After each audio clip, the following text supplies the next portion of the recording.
ఎందుకు చెప్పాల్సి వస్తుందంటే, అంతకుముందు నేను ఎలా ఉన్నానో, అయ్యగారు పరిచయం అయ్యాక ఎలా ఉన్నానో, అంతకుముందు నేను మా అన్నయ్య గారితో నేను పరిచయం చేసేవారిని. నేను అన్నయ్య గారి దగ్గర నుంచి బయటికి వెళ్ళి ఒక 2-3 ఫ్యామిలీలను పెట్టుకొని నేను మా ఇంట్లోనే ప్రార్థన చేసుకుంటూ వచ్చేవాడిని. ఎందుకంటే నా స్థితి అప్పట్లో చాలా ఘోరమైంది. ఎందుకంటే నేను దేవుణ్ణి నమ్ముకున్నాను, కానీ దేవుళ్ళు ఎలా ఉండాలో తెలియట్లా.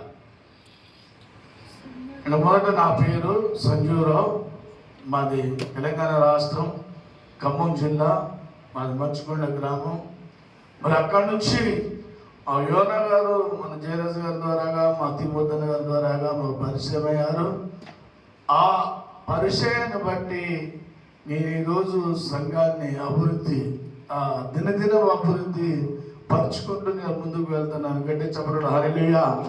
ఎందుకంటే అదే కాకుండా చాలా చెప్పేవాడు నాకు, అయ్యా ఇలా ఉండాలి, ఇలా ఉండాలి, ఇలా ఉండాలి, ఇలా ఉంటేనే సంఘములో మీరు నిలబడగలుగుతారు.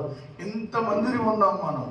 నేను ఒక క్వశ్చన్ అడుగుతా, యేసు ప్రభువు వారు మనకు తెలుసు కదా, ఎంతమందికి తెలిసాడా చెప్పాలా? యేసు ప్రభువు వారు ఎంతమంది చేతులు ఎత్తండి, తెలిసిన వారు చేతులు ఎత్తండి. మీకు తెలియదు అమ్మా యేసు ప్రభువు వారు? యేసు ప్రభుల వారికి మనము తెలుసా? ఇదొక్కటి నాకు వచ్చిన అర్థమైనా?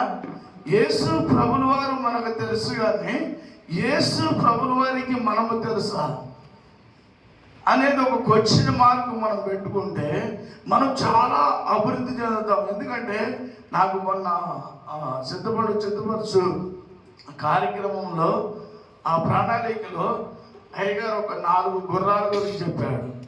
ఎంతమంది గుర్తుందో తెలియదు, కానీ ఒక 4 గుర్రాల గురించి చెప్పాడు. 4 గుర్రాలలో కాన ఒక్క గుర్రనే దేవుని కొరకు సిద్ధపరిచింది. గట్టి చెప్పడం హల్లెలూయా, హల్లెలూయా. ఆ గుర్రమే మనమై ఉండాలి, ఆ గుర్రమే మనమై ఉండాలి.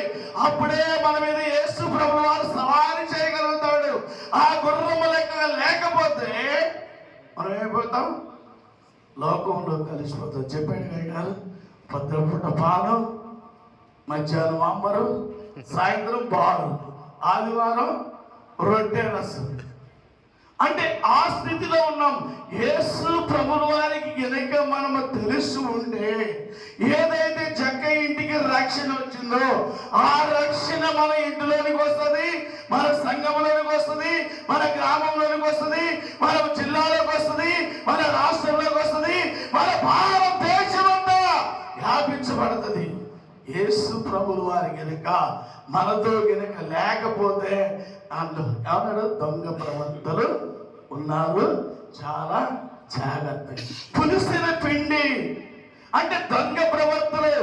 యేసు ప్రభువు వారితో అంటారు, తండ్రి నీ చిత్తానుసారంగా మేము అనేకమైన అద్భుతాలు చేయలేదా అంటాడు. నేను అన్నప్పుడు ఏమన్నాడు చెప్పండి, చెప్పాలా? యేసు ప్రభు మనల్ని వెనకకపోతే మనందరం కూడా అదే స్థితిలో ఉంటాం. గట్టి చెప్పడం హల్లెలూయా. మనం యేసు ప్రభువు వారు మనల్ని వెనుకుండాలి. యేసు ప్రభువు వారు మన కొరకు ఏం చేశాడో మనం తెలుసుకుంటే నిజంగా ఈరోజు దేవుడు మనపై సవారీ చేసేవాడిగా ఉంటాడు. నేను సిద్ధపరచు కార్యక్రమానికి పోయాం. అందరూ పరిశుద్ధాత్మ పొందుకుంటున్నారు. నేను, సురేష్ అన్న, మా మిస్సెస్, మాకు ఏ పరిశుద్ధాత్మ రాట్లా. అయ్యగారు అడుగుతారు, ఏది అయ్యగారు అన్నా? అయ్యా మీరందరిపై భయంకరమైన దురాత్మ శక్తులు అల్లరించుతున్నాయి, అందుకని వారు అభిషేకము పొందుకోవాలని ఆతృత పడుతున్నారని చెప్పిన వాటిని చాలా గౌరవంగా